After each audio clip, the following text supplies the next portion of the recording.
नमस्कार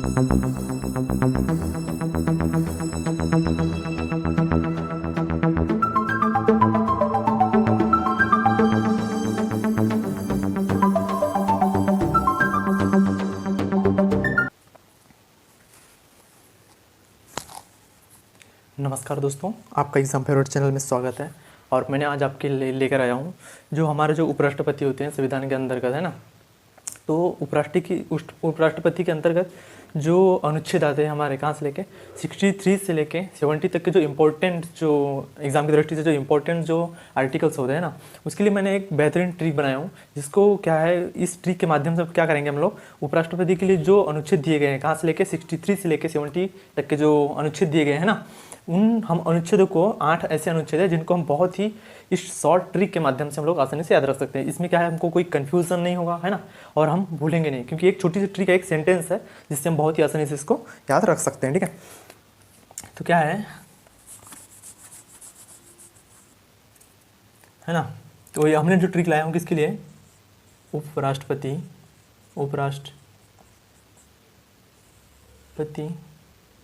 से संबंधित अनुच्छेद। ठीक है, कहाँ से लेके 63 से लेके 70 तक के हम इस ट्रिक से याद कर लेंगे। ओके, इस ट्रिक के माध्यम से हम लोग कितने अनुच्छेद याद कर लेंगे, हम लोग 63 से लेकर 70 तक के 8 अनुच्छेद बहुत ही बेहतरीन तरीके से याद कर लेंगे। ठीक है, एक बार बस देखना होता है। ठीक है, तो हम चलते हैं इसके ट्रिक के ऊपर में, और इसके लिए जो ट्रिक है वो है हमारी ट्रिक। तो उपराष्ट्रपति से संबंधित जो अनुच्छेद है 63 से लेकर 70 के लिए हम इसको याद रखने के लिए एक ट्रिक लिया है, और वो जो ट्रिक है मैं वो आपको बता रहा हूँ। इस सेंटेंस को आपको क्या है, याद रखना होगा। ठीक है, तो इसके लिए जो ट्रिक है वो है, उसका निकास सनी है। क्या है, उसका निकास सनी है, ये इसके लिए ट्रिक है। हम लोग ये जो सेंटेंस है उसका निकास सनी है, इसको हम जैसे डिस्क्राइब करेंगे तो इसका जो एक एक जो लेटर होगा, उस लेटर से एक अनुच्छेद हम लोग याद रख सकते हैं। ठीक है, इसके लिए जो ट्रिक है वो क्या है, उसका निकास सनी है। ठीक है, उसका निकास सनी है।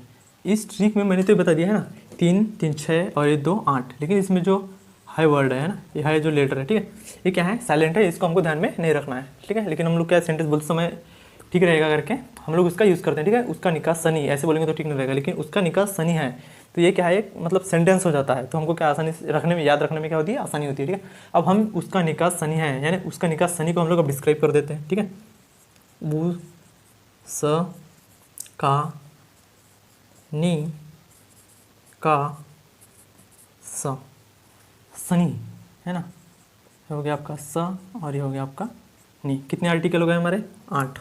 तो उपराष्ट्रपति जो हमारे है ना, उससे संबंधित जो हमारे 8 अनुच्छेद हैं हम लोग बहुत आसानी से याद रख सकते हैं। एग्जाम में क्या है, आर्टिकल पूछ लिया जाता है ना, इसलिए हमको इसको याद रखना अनिवार्य होता है। तो हम चलते हैं अब इसको डिस्क्राइब कर देते हैं। उसका निकास सनी को हम डिस्क्राइब करने जा रहे हैं, तो ऊ से क्या हो जाएगा, उपराष्ट्रपति हो जाएगा, उपराष्ट्रपति। ठीक है, हमको तो मालूम है कि हम लोग उपराष्ट्रपति के लिए यूज़ कर रहे हैं, तो ये ऊ से हो जाएगा उपराष्ट्रपति। स से क्या हो जाएगा, स से हो जाएगा सभापति। क्या हो जाएगा, सभापति, ये हो गया आपका सभापति।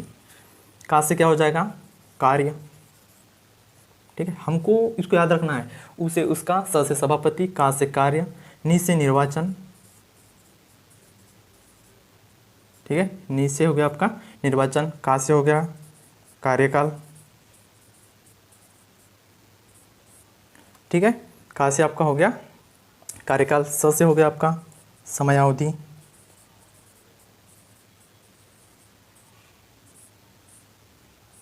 ठीक है, और ये स से हो जाएगा आपका शपथ। ओके, और ये नी से क्या हो जाएगा आपका, नी से क्या हो जाएगा, उपराष्ट्रपति, सभापति, कार्य, निर्वाचन, कार्यालय, कार्यकाल, समयावधि, स से शपथ, और नी से हो जाएगा निर्वहन। क्या हो जाएगा, निर्वहन। अब हमको इसको तो याद रखना है, लेकिन इसका मतलब होता क्या है ये भी तो हमको याद होना चाहिए ना। लेकिन हमको इसका जो मतलब है, इसकी जो मीनिंग है, मैंने ऊ से उपराष्ट्रपति लिखा, लेकिन इसकी जो मीनिंग होती है वो क्या होती है, हमको बस इसको याद रखना है ना। वो तो ऑटोमेटिकली याद आ जाता है, बस हमको इतना याद रखना रहता है कि जो ऊ से क्या मतलब जो 63 के अंतर्गत, जैसे मैंने बोला 63 से लेके 70 तक, ठीक है। तो ये अनुच्छेद कौन सा, आर्टिकल कौन सा है, ये 63, 64, 65, 66, 67, 68 और ये हो जाएगा आपका 69 और ये हो जाएगा आपका 70, है ना, ठीक है। ये हो गया आपके अनुच्छेद, ये हो गया आपका 68, आर्टिकल 68 हो गया, ठीक है।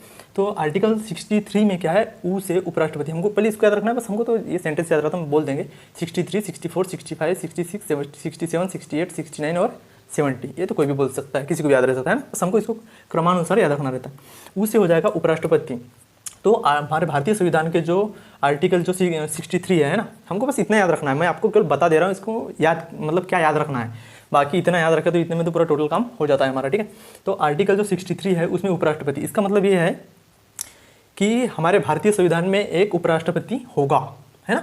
63 में क्या लिखा गया है हमारे भारतीय संविधान में, 63 में लिखा हुआ है कि हमारे भारत में एक उपराष्ट्रपति होगा, ठीक है।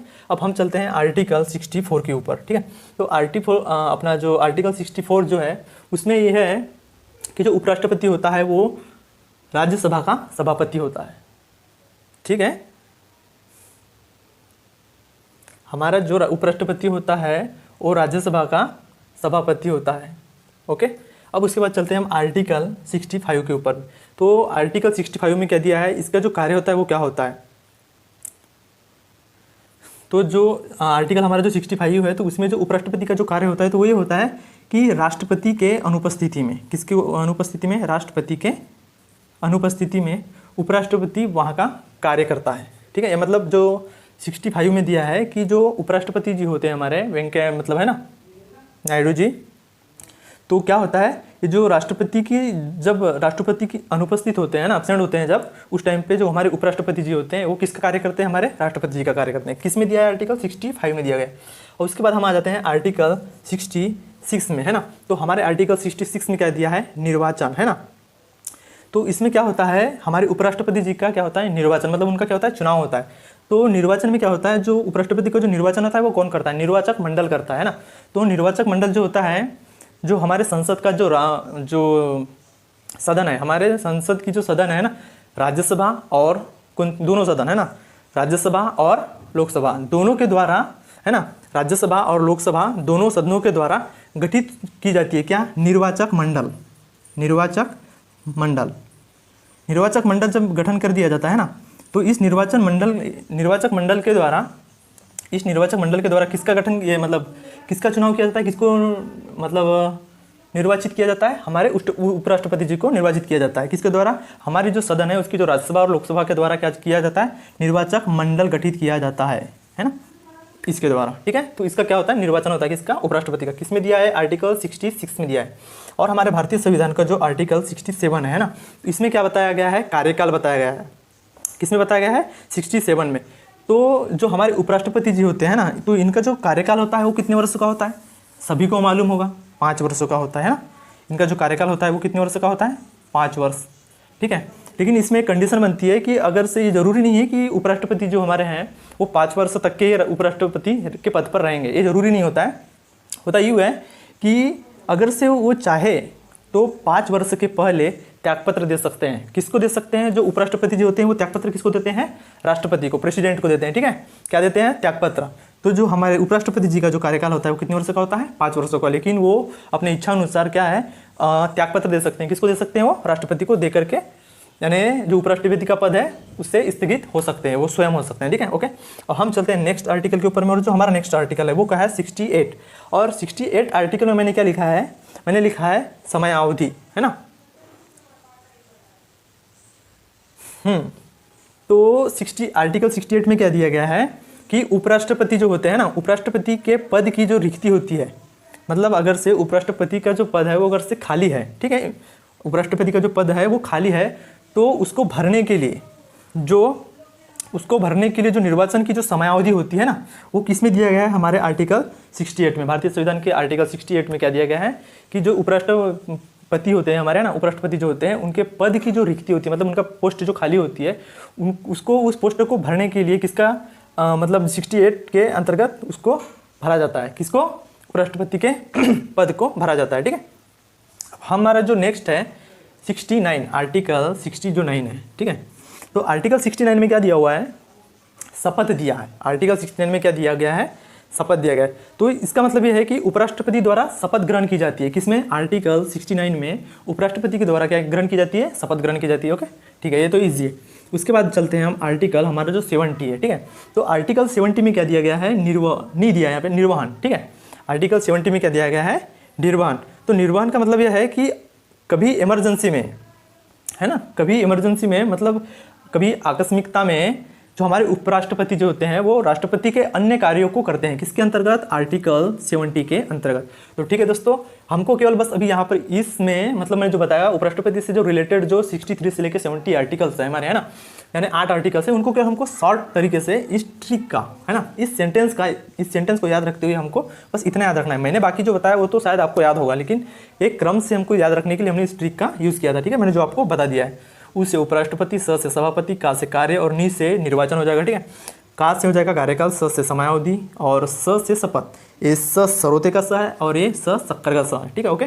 उसके बाद में 70 में कह दिया नि से निर्वाण, लेकिन हमको याद रखना है, अब हम तो याद कर लिए उ स का नि का स नि, इसमें साइलेंट है। ठीक है, ओके, लेकिन हमको याद रखना है इसमें बस इतना माइंड में डाल के रखना है कि ये 63 से लेके 70 तक के है। ये जो ट्रिक है 63 से कहाँ तक के? 70 तक के। इसके अंदर कितने आर्टिकल आते हैं? तो 8 आर्टिकल आते हैं। ठीक है, 63 उपराष्ट्रपति, 64 सभापति, 65 आर्टिकल उसके जो कार्य, और आर्टिकल 66 में निर्वाचन मतलब उसका जो चुनाव होता है। ठीक है, आर्टिकल 67 में क्या दिया है? उसका जो कार्यकाल मतलब कितने वर्षों तक होगा? 5 वर्ष तक, सभी को मालूम है। ठीक है, आर्टिकल जो 6 है उसमें उसकी क्या होती है? समयावधि।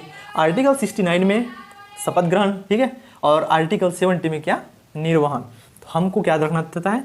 ये उ स का नि का स नि। ओके, अब हम चलते हैं हमारी दूसरी ट्रिक के ऊपर में। और जो हमारी दूसरी ट्रिक है वो है गेहूँ उत्पादन करने के लिए, मैंने जो ऐसे हमारे भारत के ऐसे राज्य जहाँ पर क्या गेहूँ का उत्पादन होता है। आप इसकी वीडियो को पुश कर लीजिएगा और उसकी एक स्क्रीनशॉट भी ले लीजिएगा। ठीक है, अब हमारी जो दूसरी ट्रिक है, तो हम दूसरी ट्रिक में देख लेते हैं कि गेहूँ उत्पादन करने वाले जो प्रमुख राज्य है, मतलब पहला जो राज्य मैं जो बताने जाऊँगा वो वहाँ पर सबसे हमको मालूम है कि हमारे भारत देश में सबसे ज़्यादा गेहूँ का उत्पादन कहाँ पर होता है? गेहूँ का उत्पादन वो होता है उत्तर प्रदेश में। ठीक है, तो सर्वाधिक मतलब ज़्यादा से लेके कम थे, बढ़ते क्रम से लेके घटते क्रम की ओर हम लोग आएंगे। ठीक है, गेहूँ मैं जो बता रहा हूँ वो है गेहूँ उत्पादन, इसको ऐसे लिख देते हैं ना, गेहूँ उत्पादन करने वाले। ठीक है, गेहूँ उत्पादन करने वाले प्रमुख राज्य। ठीक है, हमको मालूम होना चाहिए। ठीक है, प्रमुख राज्य। ओके, अब हम इसके लिए ट्रिक देख लेते हैं। इसके लिए जो ट्रिक है हमको मालूम है क्या पूछ लेता है, ये जरूरी नहीं है कि सर्वाधिक गेहूँ उत्पादन कहाँ पर होता है। सर्वाधिक गेहूँ उत्पादन कहाँ पर होता है अगर से हम बोले तो सभी को मालूम रहता है कि सर्वाधिक गेहूँ कहाँ पर उत्पादित होता है? हमारे उत्तर प्रदेश में। लेकिन अगर से बोले कि तीसरे नंबर पर, है ना, तीसरे नंबर पर मतलब हाँ सर्वाधिक तृतीय नंबर पर जो होता है गेहूँ उत्पादन, वो कौन सा राज्य है? अगर से ऐसा पूछ लिया तो हम लोग क्या होते हैं, हम लोग इसका आंसर नहीं बता पाते। तो इसके लिए क्या करते हैं हम लोग, एक ट्रिक का यूज़ करते हैं जो क्या होगा, सबसे अधिक, उससे कम, उससे कम, उससे कम। हम इसको क्रम से याद कर लेंगे इस ट्रिक के माध्यम से। ठीक है, इसके लिए जो मैंने ट्रिक बनाया, यूपी बीमार है जी। ठीक है, यूपी बीमार है जी। आप इसमें ये मत सोचना कि बीमार, ठीक है, ये हो गया आपका बीमार, ये बिल्कुल भी मत सोचना, है ना। मैंने ये जो लिखा हूँ इसका कोई ना कोई कारण जरूर है कि मैंने इसको ऐसे लिखते हैं बीमार, लेकिन मैंने ऐसा लिखा है, इसका कोई ना कोई रीज़न जरूर होता है ना। तो मैं उसका रीज़न भी आपको समझ में आ जाएगा अभी कि मैंने ऐसा वो जो बीमार लिखा है वो क्यों लिखा है। तो हमने जो बनाया है कि मतलब गेहूँ उत्पादन करने वाले जो प्रमुख राज्य है वो कौन से हैं, तो हम क्रम से याद रखेंगे। सबसे ज़्यादा ये बढ़ते क्रम से, ठीक है, बढ़ते क्रम से हम लोग घटते क्रम की ओर जा रहे हैं। ठीक है, तो सर्वाधिक जो गेहूँ उत्पादन होता है वो कहाँ पर होता है? उत्तर प्रदेश में, आप सभी को मालूम है। तो हम लोग इस ट्रिक के माध्यम से कितने राज्यों को याद रख सकते हैं कि जहाँ पर मुख्यतः गेहूं का उत्पादन होता है, कितने राज्यों को याद रख सकते हैं हम लोग? 6 राज्यों को याद रख सकते हैं। अब हम इस ट्रिक को डिस्क्राइब करते हैं, मतलब विस्तार से जानने की कोशिश करते हैं, ठीक है। तो हम इसको डिस्क्राइब कर देते हैं। UP, ये हो गया आपका B, माँ, र, और आपका एक जो लास्ट वाला बच गया वो क्या है। और जी से कोई स्टेट तो नहीं है, लेकिन ये भी इंपॉर्टेंट है, इसमें काम करता है। आप सोच रहे होंगे 1 2 3 4 5 6 राज्य तो हो गए हमारे, है ना। लेकिन ये जो जी दिख रहा है ना, इस साइलेंट भी नहीं है, इसका भी यूज़ होता है, लेकिन किस तरह से हम लोग को यूज़ करना है वो हमको ध्यान रखना है, ठीक है। मैं बताता हूँ उसका यूज़ कैसे होता है, ठीक है। हमारे जो 6 राज्य है वो ये 6वां राज्य, ठीक है। 1 2 3 4 5 और ये हो गया हमारा 6वां। लेकिन जो जी है इसका यूज़ कैसे याद रखेंगे हम लोग? इसको ऐसे भी लिखते हैं, ठीक है। इसका जो यूज़ है वो कैसे होगा मैं आपको बता रहा हूँ। यूपी बीमार है जी, इसको याद रखना है हमको। कैसे रखना है वो बता रहा हूँ मैं आपको, ठीक है। यू से क्या हो गया आपका? उत्तर प्रदेश, ठीक है। तो हमारे भारत देश में सबसे ज़्यादा गेहूँ का उत्पादन कहाँ पर होता है? उत्तर प्रदेश में होता है, ओके। उसके बाद में जो नेक्स्ट है पी से क्या हो जाएगा? ये यूपी से ये मत समझना कि यूपी एक ही हो गया, हाँ ऐसा नहीं है, इसमें ना 6 बन रहे हैं, इसमें 6 राज्य हम लोग याद रख सकते हैं आसानी से। पी से क्या हो जाएगा आपका? पंजाब। सेकंड नंबर पर कौन है? सेकंड नंबर पे हमारा पंजाब, ये हो गया आपका पंजाब। मैंने जो बोला था ना, मैंने बी, जो बड़ी ई की मात्रा जो होती है वो लिखी जाती है बीमार में, लेकिन मैंने छोटी ई का लिखा था क्योंकि इससे क्या होता है? बिहार, ठीक है, इसलिए मैंने इसको ऐसा लिखा था। तो आप याद रख सकते हैं। हम लोग जब भी ये ट्रिक लिखने के लिए जाएंगे तो हमको याद आ जाएगा कि मैंने ये बताया था। मैं जो पॉइंट बता रहा हूँ, कोई अगर से बात गहराई से अगर से चले जाती है दिमाग में, ठीक है, अगर से कोई बात गहराई से दिमाग में चले जाती है तो वो क्या होता है? बहुत लंबे समय तक याद रहती है। कोई ऐसी बात होती है, कोई ऐसा एक पॉइंट होता है कि वो क्या है? बहुत लंबे समय तक के हमको याद रहता है, ठीक है। तो हमने देख लिया बी से हो गया बीमार, लेकिन मैंने जो आपको ये बताया है ना, मैंने जो बताया यहाँ पे कि इसमें जो बड़ी की मात्रा होती है, मैंने छोटी की मात्रा लिखा हूँ, क्यों लिखा हूँ ये नहीं भूलोगे कभी आप, ये तो कन्फर्म है, नहीं भूलोगे, ठीक है। तो बी से हो गया हमारा बिहार। अभी आ गया माँ से होता है महाराष्ट्र, ठीक है, महाराष्ट्र, ओके, महाराष्ट्र हो गया। रस से क्या हो जाएगा हमारा? राजस्थान, ये हो गया आपका राजस्थान, ठीक है। 5 स्टेट हो गए हमारे। और है से क्या हो जाएगा आपका? हरियाणा, ठीक है, ये हो गया आपका हरियाणा। हाँ, जी का मतलब मैं बता रहा हूँ आपको, बता रहा हूँ, ठीक है। तो ये जो यू है ना, हमने क्या लिखी है ट्रिक? हमारी जो ट्रिक थी वो क्या थी? यूपी बीमार है। यू से हो गया उत्तर प्रदेश, जो फर्स्ट नंबर पे सबसे ज़्यादा उत्पादन यहाँ पर होता है, ठीक है। कहाँ पर होता है? उत्तर प्रदेश में। सेकंड नंबर पे पंजाब, मतलब इससे कम होता है यहाँ पर। अगर से इधर से देख ले तो सबसे कम यहाँ पर 6वें नंबर पे, उससे अधिक यहाँ पर होता है राजस्थान में, उससे अधिक महाराष्ट्र में होता है, उससे अधिक बिहार में होता है, उससे अधिक पंजाब में, और सबसे ज़्यादा कहाँ पर होता है? उत्तर प्रदेश में। तो हमको ऐसे याद रखना है। और ये जो जी है, तो जी से हम लोग याद रख सकते हैं क्या? गेहूँ, ठीक है। इसका भी मतलब देखो, साइलेंट नहीं बोल सकते हम इसको, है ना। मैंने बस गेहूँ को याद रखने के लिए जी, है ना, जी को इसलिए लिखा है। गेहूँ हम लोग को याद रहेगा कि हम जो ट्रिक भी लिखे हैं वो भी है किसकी, मतलब उसका यूज़ किसके लिए है। कभी कभी क्या होता है, ट्रिक तो याद रह जाती है, लेकिन हम ये है ट्रिक किसकी ये भूल जाते हैं हम लोग, ठीक है। इसलिए दिक्कत नहीं होना चाहिए ना। तो हम लोग जिस का भी यूज़ कर लेते हैं कि ये किसके लिए होती है? गेहूँ के लिए। तो ठीक है, आप समझ गए होंगे मैं क्या बोलना चाह रहा हूँ। अभी तक मैंने क्या बोला? तो गेहूँ उत्पादन करने वाले प्रमुख राज्यों के नाम मैंने बता दिया हूँ, ट्रिक बता दिया हूँ। यूपी बीमार है जी, ये तो कभी नहीं बोलोगे बीमार मैंने छोटी की मात्रा क्यों लिखा है, बड़ी की क्यों नहीं लिखा है, ठीक है, ये आपको बता दिया है, कभी मत भूलना इस ट्रिक को, ओके। तो दोस्तों मैंने जो ट्रिक बता दिया है, मैं ट्रिक आप देख लीजिएगा। और ऐसे ही आपको अगर से रेगुलरली इजीली अगर से आपको ट्रिक देखना है तो मैं ऐसे ही ट्रिक लाता हूँ जहाँ पर हमको अक्सर क्या होता है, कन्फ्यूज़न होता है। ऐसे ही मैं ट्रिक हमेशा लाते रहता हूँ, ठीक है। तो अगर से आपको ऐसे ही इजीली ट्रिक देखना है जो एग्जाम की दृष्टि से क्या हो, इंपॉर्टेंट हो, है ना, तो आप हमारे यूट्यूब चैनल में जाइएगा, ठीक है। यूट्यूब चैनल का नाम बोलिएगा, आपको तो मालूम हो ही गया होगा। हमारे यूट्यूब चैनल का नाम क्या है? Exam favourite. उसमें एक प्लेलिस्ट बनी है, जीके जीएस ट्रिक के नाम से एक प्लेलिस्ट बनी है। उस प्लेलिस्ट में जाइएगा और बस एक बार क्लिक कीजिएगा तो आपको पूरी जो जीके जीएस से जो रिलेटेड जो भी ट्रिक है, अब मैंने जो ट्रिक पढ़ाया है उसमें तो क्या है, साइंस हो गई, जियोग्राफी हो गई, हिस्ट्री हो गई, जो भी आता है अपना, है ना, पॉलिटी हो गई। अब इसके पहले मैंने जो बताया उपराष्ट्रपति जी से जो रिलेटेड जो आर्टिकल्स है हमारे, है ना, वो किससे हो गई, वो पॉलिटी हो गई, संविधान हो गया, ठीक है। तो हम लोग कहाँ पर आ गए, उसके बाद में सीधा कहाँ पर आ गए, देखो गेहूं उत्पादन करने वाले प्रमुख राज्यों के ऊपर में आ गए हम लोग। तो मैं कोई भी ट्रिक बताऊंगा लेकिन वो ट्रिक इंपॉर्टेंट जरूर होगी, ठीक है। मैं इंपॉर्टेंट ट्रिक ही पढ़ाऊंगा आपको, ठीक है। तो आप जाइएगा हमारे यूट्यूब चैनल एग्जाम फेवरेट को, और एग्जाम फेवरेट को जाकर के आप लाइक उसमें वीडियो देखिएगा, उसको लाइक कीजिएगा, शेयर कीजिएगा दोस्तों, और सब्सक्राइब जरूर कीजिएगा, ठीक है। ऐसे ही वीडियो आप देखते रहिएगा रेगुलरली, ओके। अब हम नेक्स्ट वीडियो लाएंगे कल। धन्यवाद दोस्तों।